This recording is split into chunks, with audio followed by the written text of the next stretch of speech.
পাপের আবর্তন, পুনরাবৃত্তি। এমনকি ভালো মানুষেরা যারা নামাজ পড়ে, কোরআন তেলাওয়াত করে আর উমরা বা অন্যান্য ইবাদতও করে, কিন্তু একই সাথে তারা তাদের একাকী সময়ে কিছু কিছু বাজে অভ্যাস ত্যাগ করতে পারে না। এই সমস্যার দুইটি অংশ আছে, একটি হলো আধ্যাত্মিক, আরেকটি মানসিক।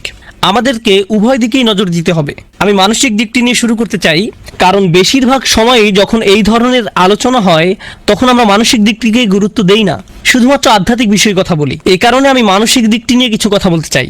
আপনাকে এটা বুঝে নিতে হবে যে মনোবিজ্ঞানে একটা পরিভাষা হলো ট্রিগার।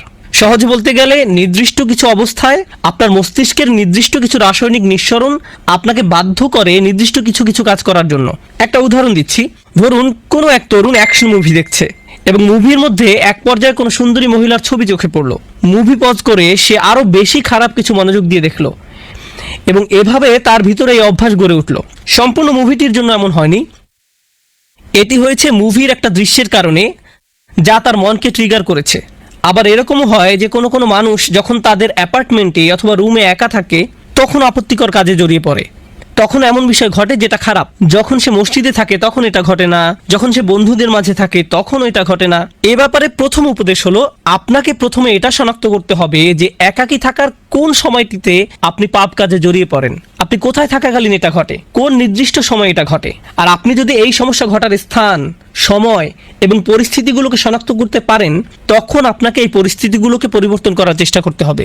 আপনি একজন যুবক, ইন্টারনেটে যেসব খারাপ জিনিস পাওয়া যায় তা নিয়ে যদি আপনার সমস্যা থাকে, অর্থাৎ আপনি যদি ওই সকল বাজে জিনিস দেখার অভ্যাসে থাকেন, তাহলে আপনার ল্যাপটপ, মোবাইল রান্নাঘরে রাখুন, যাতে আশেপাশে আপনার মা, আপনার বাবা সবসময় চলাচল করেন। এগুলো আপনার রুমে রাখবেন না। আর অভিভাবকদেরকে বলছি, ঘরের মধ্যে এই জিনিসগুলোকে দৃশ্যমান স্থানে রাখুন, এগুলো আমাদের সন্তানদেরকে ধ্বংস করে দিচ্ছে। এখন আসুন এই সমস্যার আধ্যাত্মিক দিকটি আলোচনা করি। মানুষের জন্য এটা স্বাভাবিক যে সে তওবা করবে এবং পুনরায় সেই পাপ করবে, কারণ আমরা খাত্তাউন।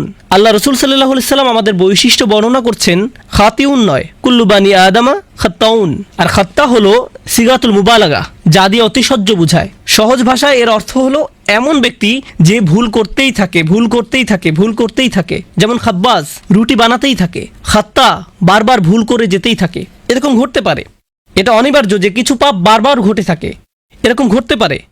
কিন্তু যদি আপনার মনের কোণে এরকম কোনো চিন্তা থাকে যে মুহূর্তে আমি তওবা করছি 3 সপ্তাহ পরে তো সেই পাপটি আমি আবার করবই, যদি আপনার মনের কোণে এই ধরনের কোনো চিন্তা থাকে, তাহলে লাইসাতিত তাওবাতু লিল্লাযিনা ইয়ামালুনা সাইয়্যাত, তওবা এমন ধরনের লোকদের জন্য নয় যারা নিয়মিত খারাপ কাজ করে। আল্লাহ বলেন, ওয়ালাম ইউসিরু আলা মা ফাআলু, তারা নিজেদের কাজকর্মের জন্য হঠকারিতা প্রদর্শন করে না। অন্যভাবে বলতে গেলে আপনাকে একনিষ্ঠভাবে জেনে বুঝে মৌখিক প্রতিজ্ঞা করতে হবে যে আমাকে এই কাজটা বন্ধ করতেই হবে। এরকম না যে আপনি একবার কান্নাকাটি করলেন, এরপর আল্লাহর কাছে বললেন আমি অত্যন্ত দুঃখিত, আমি বিশ্বাস করতে পারছি না যে এই কাজটা আমি করেছি, আর আবার একই কাজ করেন।